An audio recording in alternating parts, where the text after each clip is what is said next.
Welcome to Dr. Roger and Friends, the bright side of longevity, hosted by 3 Ps in a podcast, Doc Roger, Teresa, and Danielle. Thanks for joining us for coffee and conversation.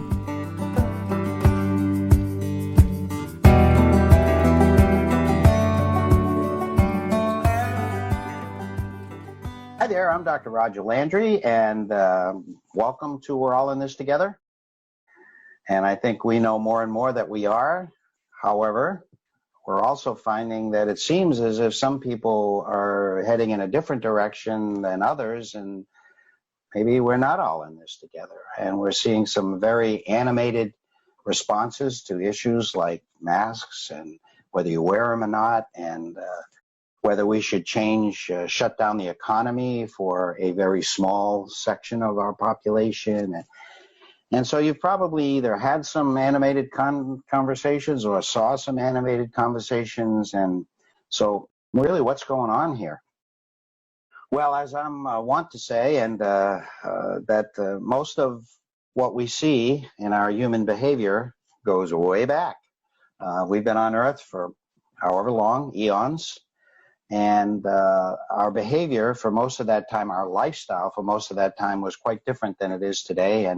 And so therefore, sometimes we don't understand why we're behaving in a certain way, and yet it makes perfect sense with our human experience. So when we were threatened, our life was threatened by a lion,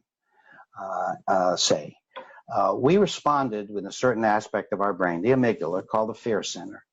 And basically that made us that attached to other parts of our body, where we would get our cortisol and our endorphins and our epinephrine, everything going so that we could either fight or flight or freeze, but to save ourselves. And it was all or none. We had to bring all hands on deck in order to save ourselves from this physical threat. Well, it turns out that it's not just a physical threat. It's also an intellectual threat. What do I mean by that? Well, we're all different. We all had different experiences. You could almost say that there are 8 billion plus different people on this earth. They are different people, but totally different in their makeup, even though there are a lot of similarities. But we develop, because of our upbringing, our experiences, core beliefs that are very like foundations of who we are. Like we have a house and we put it on a foundation, and it's on these core beliefs. And if those core beliefs are threatened, or we feel they're threatened, even if they're not truly, we react pretty much the same way. It's all hands on deck. It's a strong response. It's animated. And we feel that our very survival, even though it may not be at a conscious level, but our very survival is depending upon us resisting this threat, protecting our core beliefs. So that's really what's behind a lot of what we might be seeing, and we need to discuss this further and what we can do about it. Don't you think? How do we manage this? How do we understand this and manage this? Danielle? Yeah, I like what you said about core beliefs, because I mean that's from the time when we were children. How we think of ourselves, how we view the world, and how we view each other. You know, so did you grow up thinking that the world is unsafe or safe? To trust somebody or not trust somebody? Am I a good person or am I a terrible person? And those things are really rigid and hard to unravel. And there is a lot out there that's either accurate and some not so accurate sources. And unfortunately, when we have so much access to social media, we don't always know where things are coming from, if they're true, what's true and what's right or not. So I was going to offer one tip as far as when you do see these things online that kind of you're not sure about, check the source. You know, if it's coming from angry guy who hates everybody is their social media handle, I would question the source versus if it comes from Harvard Business Review or, you know, usually a .gov, a .edu, an academic or medical source. If it's a business, you might want to ask, okay, well, what's their purpose of their business? Are they slanted in a certain way for a reason? So just to use a little bit of discernment when you're actually scrolling and gathering your ammunition for your next argument. And the second thing, knowing that we have those core beliefs, we don't have a choice. It as far as it comes in, there's an emotional reaction before there's an intellectual reaction. That's just physiology.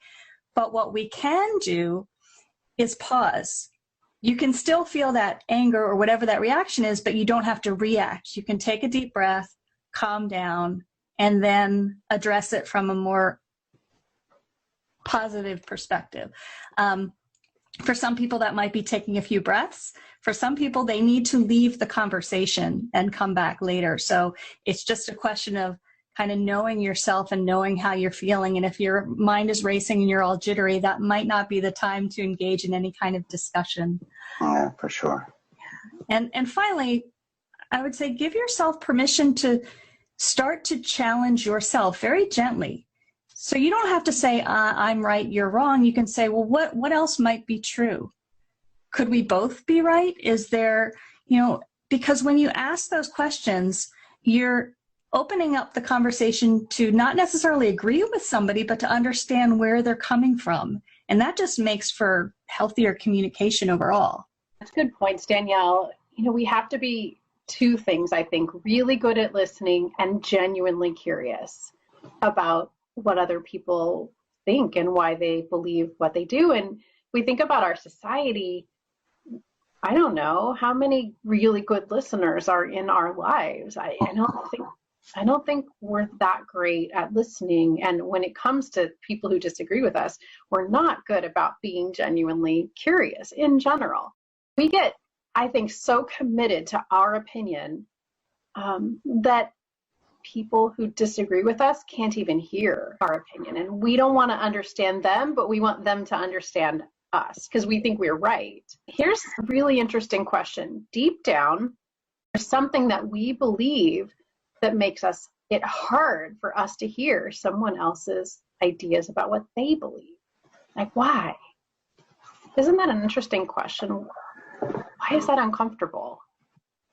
I know what you mean, and I know my personal trigger is when I feel like it's mean-spirited about somebody else. Like, I believe this, and you're a moron if you think differently. So when there's some attitude attached to it, or when it's harmful to somebody, either verbally abusive or physically abusive, I think that's when I know that's when I get my I can't hear this reaction.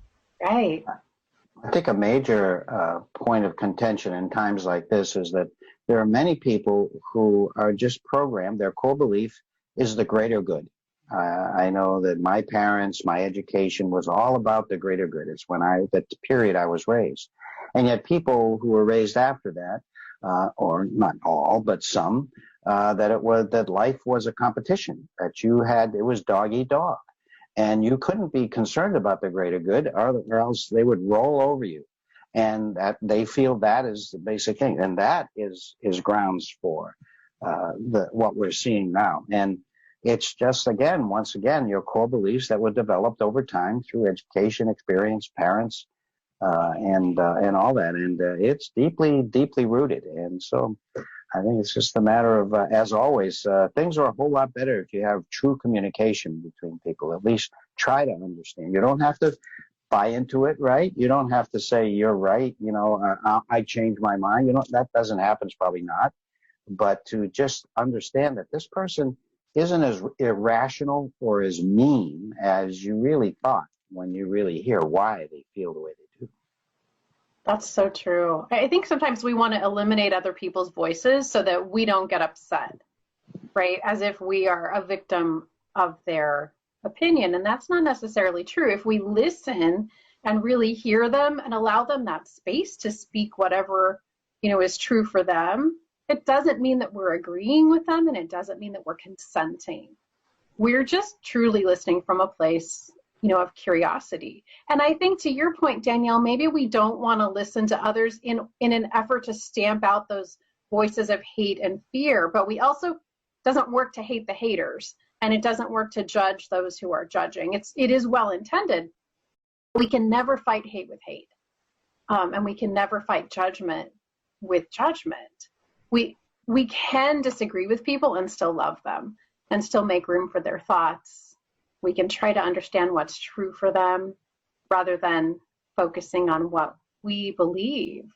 It's not fine to say, if you don't believe the same as me, I don't want to hear your ideas. It's so much easier to love people when we understand them. And understanding them isn't about convincing them. So as we see some of the very animated interactions that we see on TV and out there, and we feel ourselves getting all churned up, I think it's about realizing where all this is coming from. It's deep-rooted evolutionarily. It's about core beliefs that where everyone is different depending upon their experiences, and those core beliefs are very important to all of us.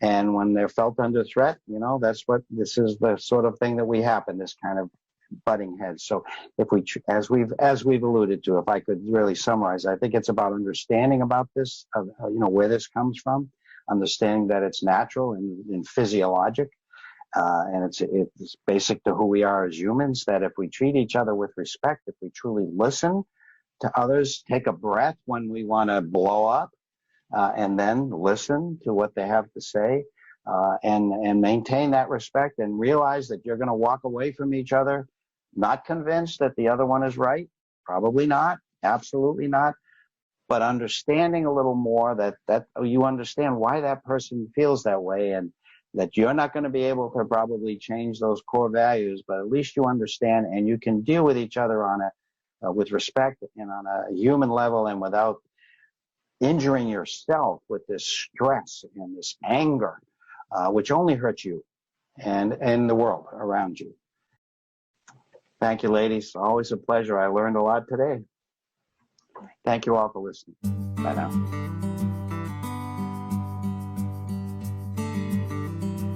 You've been listening to Dr. Roger and Friends, The Bright Side of Longevity. If you like the show, please rate and review, and be sure to click to follow.